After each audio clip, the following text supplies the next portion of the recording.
शामिल हो कि साडा जुल्म खत्म होया। हमारी ये डिमांड थी तो सबसे पहले यहाँ पे आरआर बटालियन या रेगुलर आर्मी की एक बटालियन, हाँ, इस गांव के अंदर।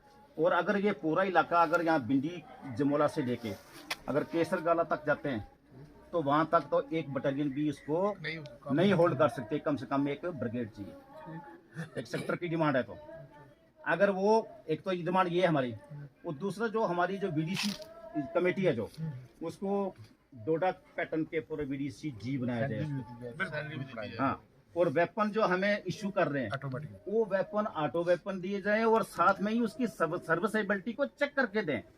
जो फौज से वेपन रिजेक्ट हुआ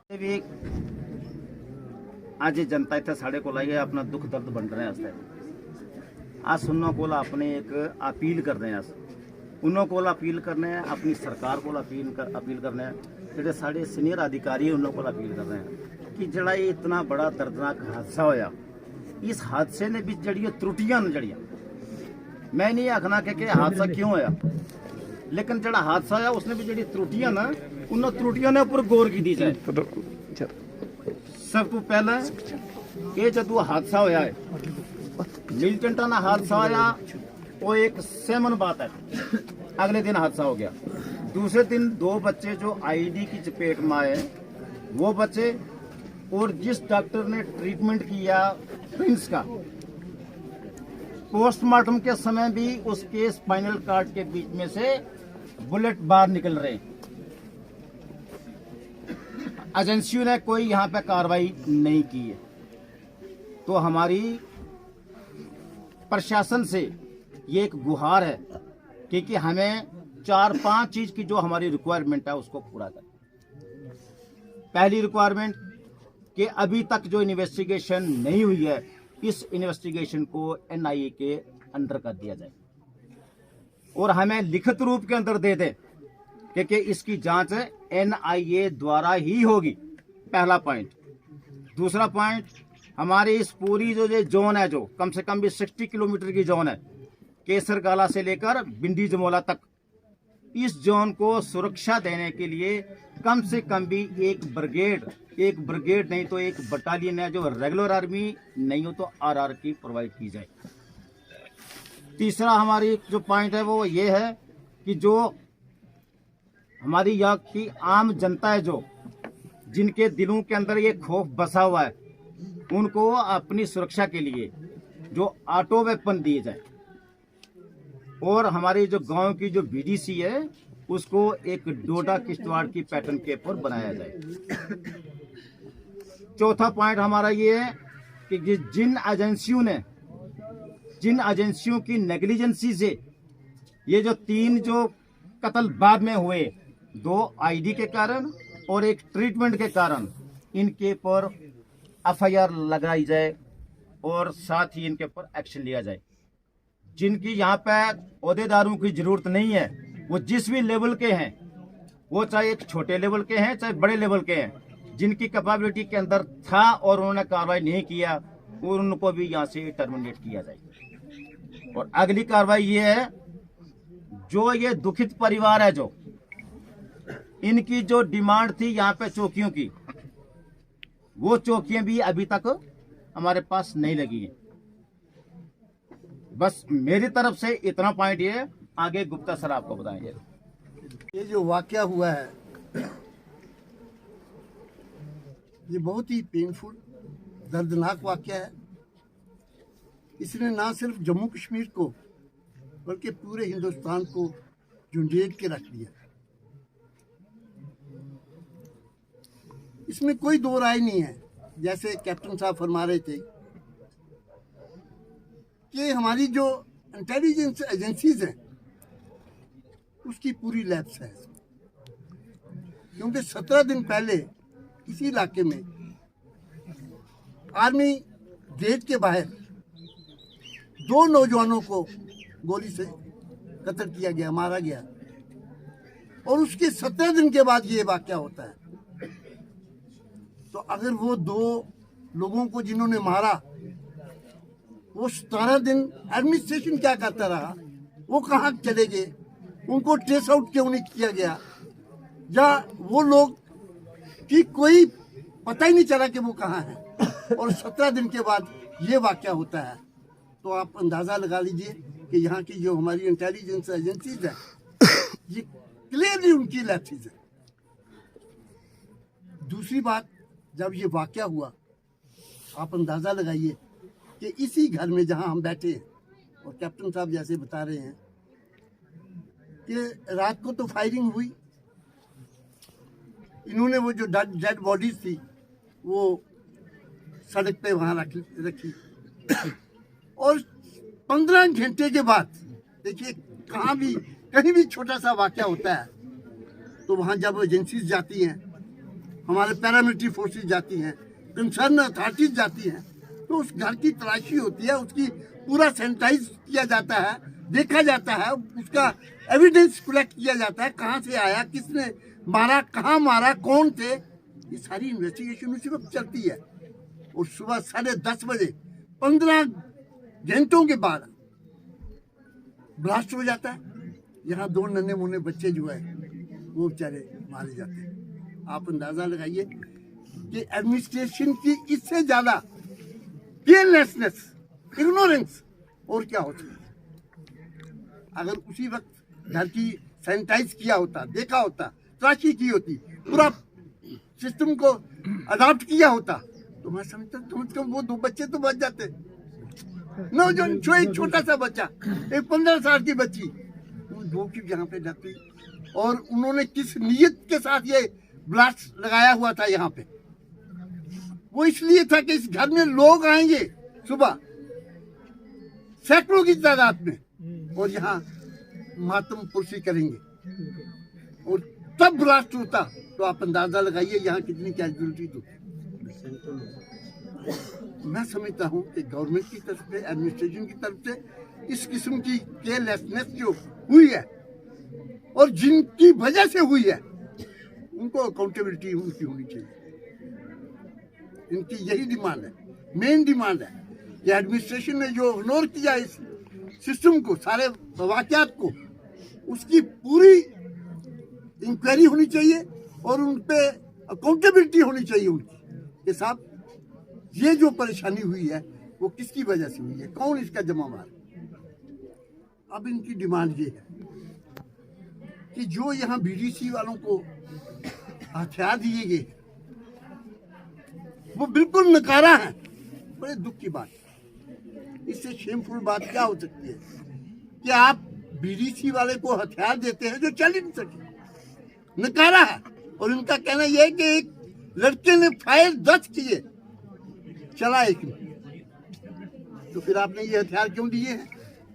क्यों उन बच्चों को भी जो बीडीसी के मेंबर है उनको भी क्यों टारगेट किया है?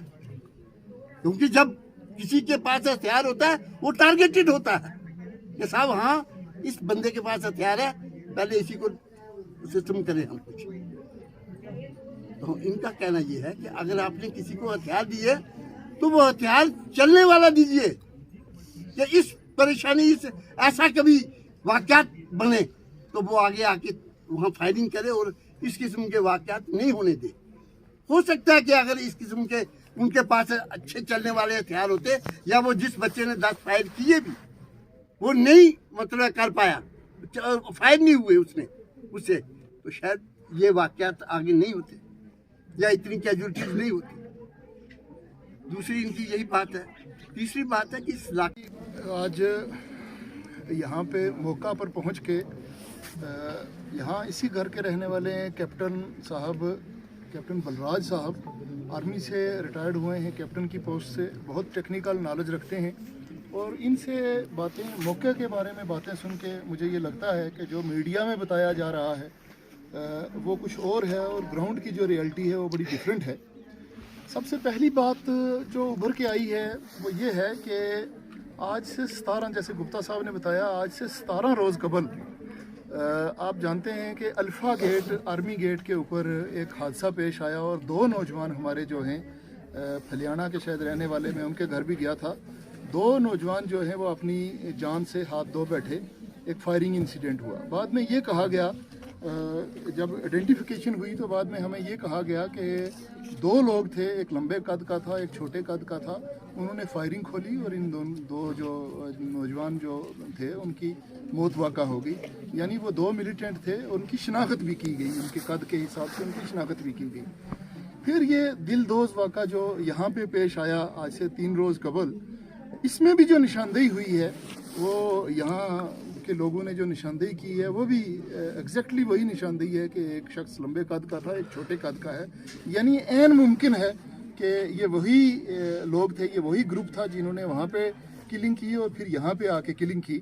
तो 17 दिन गुजर गए और हमारी security agencies, intelligence agencies, police administration, civil administration, इन्होंने क्या किया, क्या वेयर अबाउट निकाले, क्या लीड्स निकाली, उनको कैसे रोकने की कोशिश की, नथिंग, कुछ भी नहीं किया।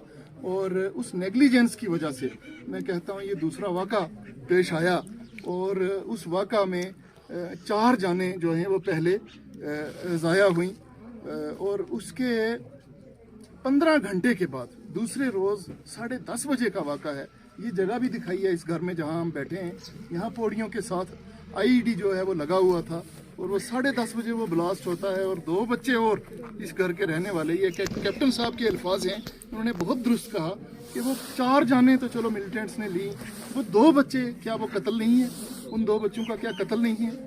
ये SOP है, ये स्टैंडर्ड ऑपरेटिंग प्रोसीजर है जो अडॉप्ट करना होता है इंटेलिजेंट एजेंसीज को। इस एरिया को कार्डन ऑफ करना था, इस जगह को सैनिटाइज करना था, ढूंढना था ये यहाँ पे कोई इस किस्म की दूसरी ना हो। ये कश्मीर में कई बार ऐसा वाक़ा हुआ है जहाँ पे हरकत करते हैं मिलिटेंट, वहाँ पे आईईडी लगा देते हैं ताकि दूसरे रोज़ जो लोग इकट्ठा होंगे उनका जानी नुकसान हो। तो ये इतना बड़ा फेलियर जो है, प्रेमे फेशे जो हमें फेलियर नज़र आ रहा है इंटेलिजेंस एजेंसीज का, वो क्यों हुआ, जिसकी वजह से हमारे 2 बच्चे जो है वो जा बहक हो गए। और उसके बाद जो तीसरा, उसको भी मैं कहूँगा कत्ल, जो कल हमारे भाई प्रिंस कुमार जो जिनकी शहादत हो गई, मुझे बड़ी हैरानी हुई कैप्टन साहब की बातें सुन के कि वो रजौरी के अस्पताल में भी शिफ्ट किए गए, फिर यहाँ से वो जम्मू भी शिफ्ट किए गए। 3 दिन उनका इलाज चलता रहा और जब उनका पोस्टमार्टम हुआ तो पता चला कि उनकी बॉडी के अंदर एक बुलेट है। वो क्या इलाज करते रहे वो डॉक्टर रजौरी वाले और जम्मू वाले, वो भी कत्ल के जुमरे में आता है, वो भी प्योर नेग्लिजेंस है मेडिकल ऑफिसरान की, जिसकी वजह से उस बच्चे का भी वो नुकसान हो गया। ये 3 जाने तो हम समझते हैं कि नेग्लिजेंस की वजह से गई और ओवरऑल जो है 7 जानों का यहाँ पे जो नुकसान हुआ है, एक ही परिवार से, एक ही बरादरी से, कौन ये खामियाजा भर सकता है और कौन इनके दुख का मुदावा कर सकता है। यहाँ आने से और यहाँ फ़ोटो खिंचवाने से, यहाँ जलसे कर अच्छी टीम को भेजें, पूरी तलाश करें कि वो आदमी कौन थे। बस मुझे यही न्याय चाहिए और मुझे कुछ भी नहीं, सरकार से मैं कुछ भी नहीं मांगती। लेकिन अच्छे से नई वाली जो टीम हो रहे हैं, वो ये मेरे मामू हैं, वो बता रहे हैं ना, वो टीम कम से कम 2 या 3 दिन के अंदर यहाँ पहुँचना चाहिए। अगर आपकी टीम हमारे यहाँ नहीं ना पहुँचेगी तो आप यहाँ से आर्मी फोर्स वगैरह जितनी भी आपने यहाँ पे, जितने भी आपने यहाँ पे डिप लगाए हुए हैं, आप वापस ले जाना सर, हमें किसी की कोई ज़रूरत नहीं। फिर देखना आगे, चलो जो मन करेगा वही करेंगे। फिर जब वो पूछे ना हमारे बच्चों को क्या हुआ, फिर तब बताएंगे कि हमारे बच्चों को क्या हुआ। ऐसी बात इनसे होगी। सरकार से मेरी यही अपील है, मुझे अच्छे से अच्छे जो आर्मी मामू जी बता रहे हैं, वो आर्मी हमें 2-3 दिन की छानबीन करनी। वो आदमी सर गए कहाँ, वो आए सिर्फ हमारे घर के लिए। ये जो नीचे वाले मारे, ये बेगुनाह मरेगी, किसी के साथ उनका कोई दुख दावा नहीं था। एक था बेचारा, ये मजदूर था, लकड़ियाँ दिन को बेचता रहता था। दूसरा जो था वो सड़क पे झाड़ू लगाता था, उनका बेटा था जो सर। किसी के साथ कोई जमीन का झगड़ा नहीं था, किसी के साथ किसी किस्म का कोई भी झगड़ा नहीं था सर। ये उनकी साजिश पकड़नी चाहिए कि वो साजिश वाले आदमी कौन है जिन्होंने उनको यहाँ तक पहुँचाया। बस हम यही न्याय मांग रहे हैं उनसे सर, आपसे ये दोनों हाथ जोड़ के हमारी यही विनती है कि हमें सिर्फ उनका वही न्याय चाहिए और साथ हो गया अब हमारा न्याय करवाना होगा। क्योंकि देखो जब इलेक्शन बोर्ड आते हैं, आप हम गरीबों को यहाँ भी आप बोलते हैं ले जाने के लिए, हम गरीब लोग वहीं आपके पास पहुँच जाते हैं। रात को बुलाते हैं सर, हम रात को पहुँच जाते हैं। दिन को यहाँ बुलाते हैं तो मैं लेडीज़ भी साथ में लेके जाती रही, कितनी लेडीज़ भी लेके जाती रही सर। आज उस लेडीज़ का ये हाल हुआ कि उस लेडीज़ के साथ कोई पूछने वाला नहीं है। सर मेरी सेवा के लिए 2 आदमी चाहिए। मुझे खाना बनाने वाला आदमी भी चाहिए और मैं खा भी नहीं सकती, मुझे खाना खिलाने वाला आदमी भी चाहिए। मुझे कौन खिलाएगा जिसका कोई सारा भी रोशन है। ये हमारे परदेसी कितने दिन मेरे घर में रुकेंगे? ज़्यादा तो ज़्यादा ये 13-10 दिन रुकेंगे, 13 दिन रुकेंगे। मुझे 2 आदमी की ज़रूरत है। वो आदमी मेरे घर में आपको ड्यूटी लगानी होगी, दोनों आदमियों की। और जो टीम मांग रहे हैं मेरे मामू, वो टीम मुझे सिर्फ 3 दिन के अंदर अंदर चाहिए।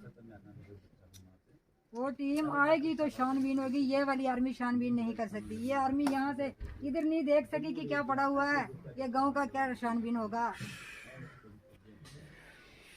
परेशानी हमारे घर में हुई है तो पोस्टें जाके सरानों में लोग लगा रहे हैं। जो बड़े बड़े लोग हैं अपने अपने घरों में, अपनी सेफ्टी के लिए अपने अपने घरों में ले गए आर्मी वालों को। आप चलो हमारे घर की हिफाजत करो, हम कमरे देंगे। सर ये पूरा शमशान घाट पड़ा हुआ है। हमारे कम से कम इधर 15 मकान हैं जो हमारे बहन भाई के हैं। ये पूरा शमशान घाट बन गया और जाके चौकियां इन्होंने कम से कम 10-10 किलोमीटर दूर लगवा दी है अपने घर बचाने के लिए कि इधर जगह नहीं है। मैंने बोला